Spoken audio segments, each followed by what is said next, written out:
Bismillahirrahmanirrahim. Alhamdulillahi rabbil alamin. Assalatu wassalamu alaika ya sayyidi ya Rasulullah. Khudh biyadi qallat hilati adrikni. Hujjatul Syekh Imam Ghazali berkata,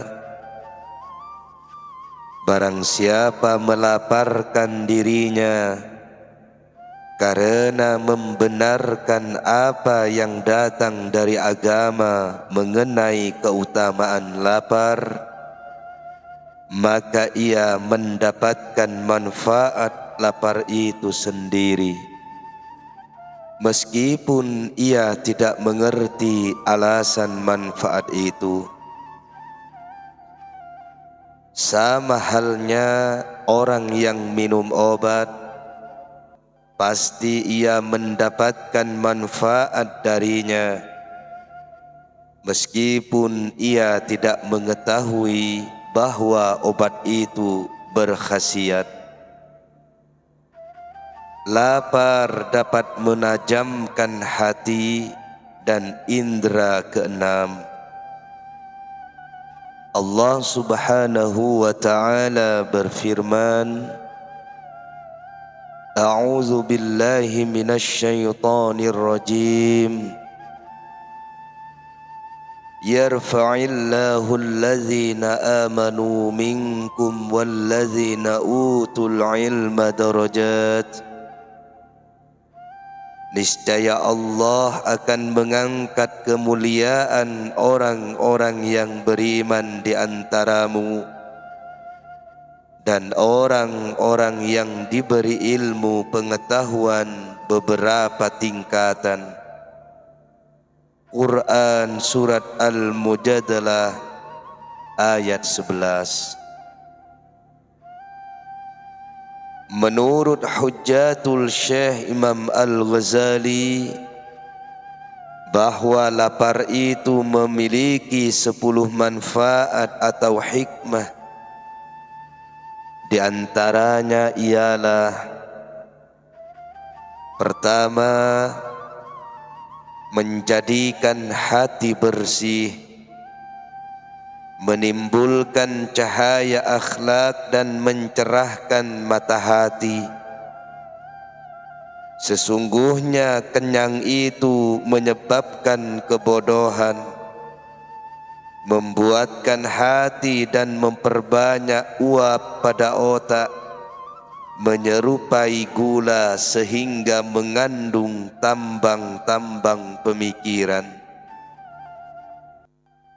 Karena kenyang, hati menjadi berat diajak berpikir dan lamban menangkap ilmu pengetahuan. Bahkan anak kecil jika banyak makan, pasti ingatannya salah, hatinya bebal dan menjadi orang yang tidak cerdas. Rasulullah sallallahu alaihi wasallam bersabda, ahyu qulubakum bi qillatid dhahki wa qillatis syab'i wa tahhiruha bil ju'i tasfu wa taraq. Hidupkanlah hatimu dengan sedikit tertawa dan sedikit kenyang, dan sucikanlah ia dengan lapar. Pasti hatimu menjadi bersih dan lembut. Barang siapa kenyang dan tidur, pasti hatinya keras. Kemudian beliau bersabda lagi, setiap itu mempunyai zakat, dan zakatnya badan adalah lapar. Hadis riwayat Ibnu Majah dari Abu Hurairah radhiyallahu an. Yang kedua, membuat hati jadi lembut dan bersih sehingga siap menjalankan zikir. Banyak sekali zikir yang melintas pada lidah seseorang, tetapi hatinya tidak merasakan kenikmatan dari amalan itu. Seakan-akan antara lisan dan hati terdapat tembok penghalang yang begitu tebal. Hal ini karena kerasnya hati.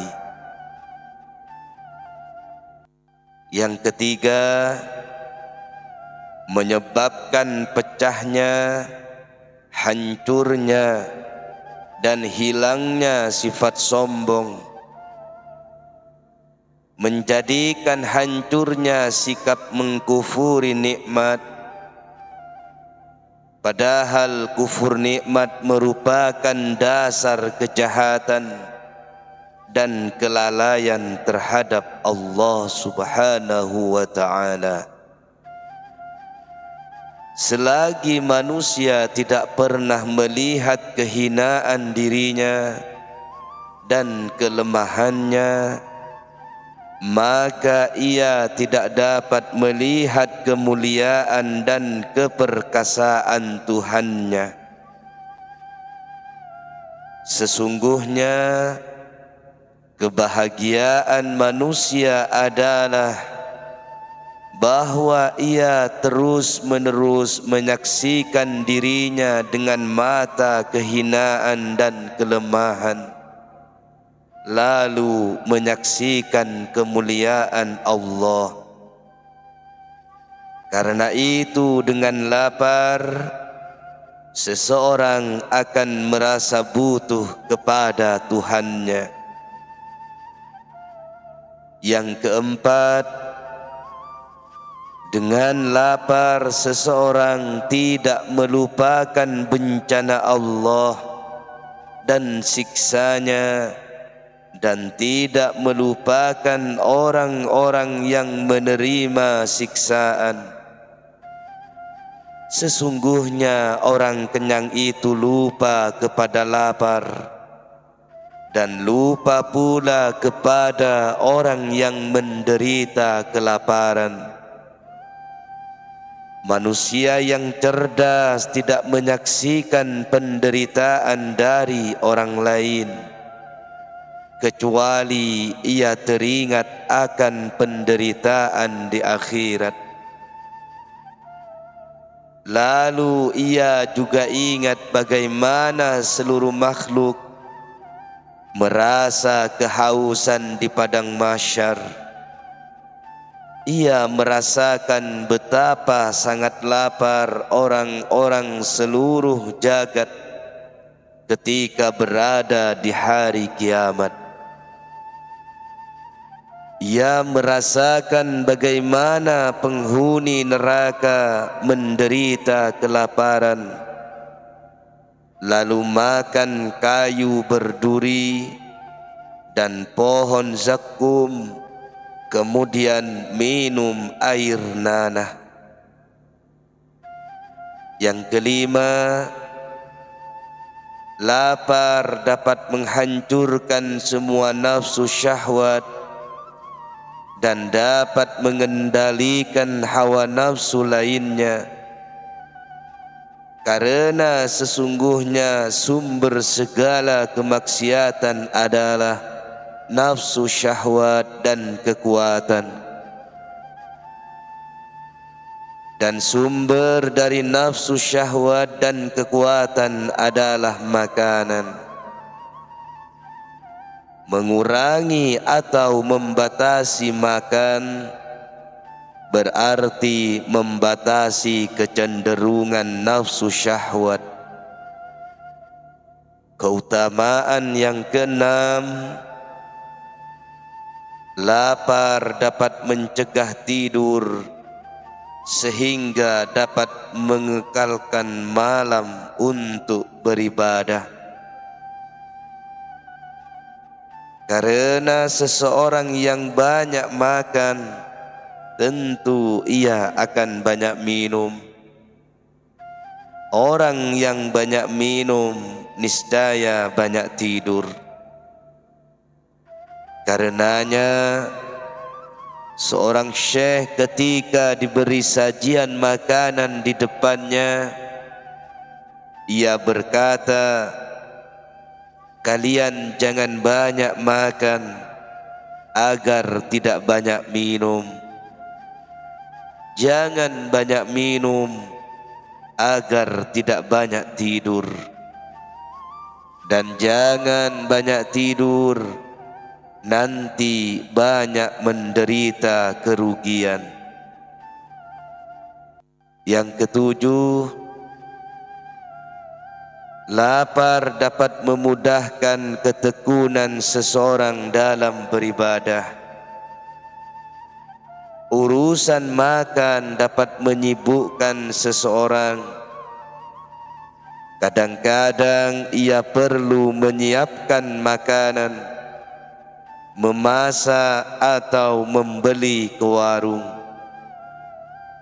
Belum lagi menusuk gigi atau bersikat gigi dan mencuci tangan dari bau amis.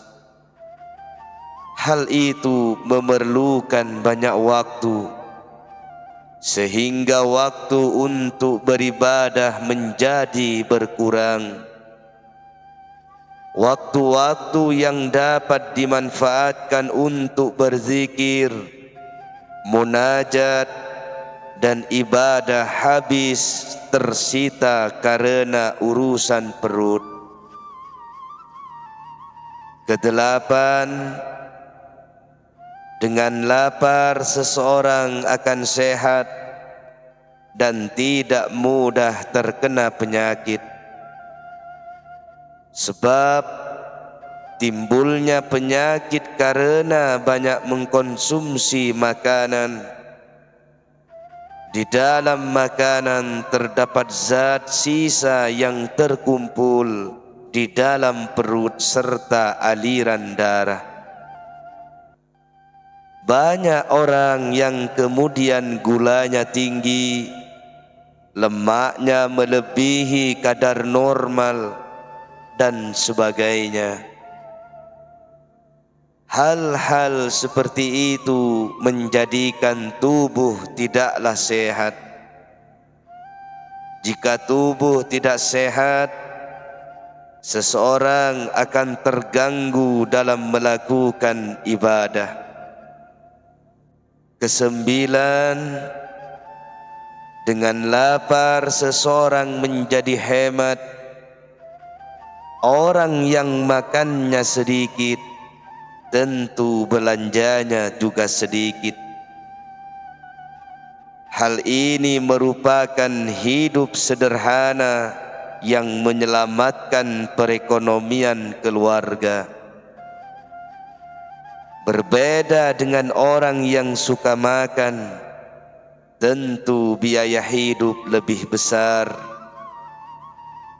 Jika kebutuhan lebih besar, seseorang akan bekerja keras dan bisa saja mencari harta dengan cara tidak halal. Ia menjadi rakus, tidak hanya terhadap makanan, tetapi rakus terhadap harta kekayaan. Kesepuluh,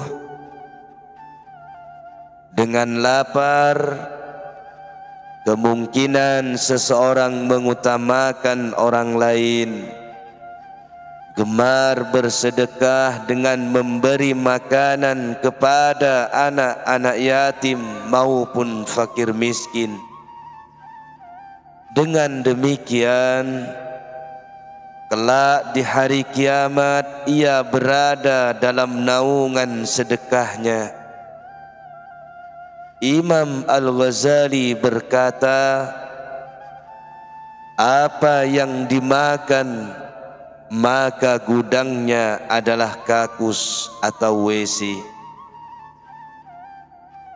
Tetapi apa yang disedekahkan, maka gudangnya adalah karunia Allah. Karenanya harta yang menjadi milik seorang hamba Allah hanyalah yang disedekahkan. Selain itu hancur menjadi tanah. Bersedekah dengan kelebihan makanan itu lebih utama daripada makan secara kenyang. Diterangkan, jika Al-Hasan membaca ayat ini, A'udzu billahi minasyaitonir rajim, Inna 'aradnal amanata 'alas samawati wal ard wal jibali fa abaina an yahmilnaha washfaqna minha wa hamalahal insanu innahu kana zaluman jahula. Sesungguhnya kami telah mengemukakan amanat kepada langit, bumi dan gunung-gunung, maka semuanya enggan untuk memikul amanat itu, dan mereka khawatir akan mengkhianatinya, dan dipikullah amanat itu oleh manusia. Sesungguhnya manusia itu amat zalim dan amat bodoh. Quran Surat Al-Ahzab ayat 72. Al-Hasan mengomentari firman tersebut, Allah Subhanahu wa ta'ala mengemukakan amanat kepada langit yang 7 tingkat, jalan-jalan yang dihiasinya dengan bintang-bintang, dan para malaikat pembawa arsy yang agung. Lalu dia berfirman, apakah kamu mau memikul amanat dengan segala yang ada di dalamnya? Langit lalu bertanya, apa yang ada di dalam amanat itu? Jawab Allah,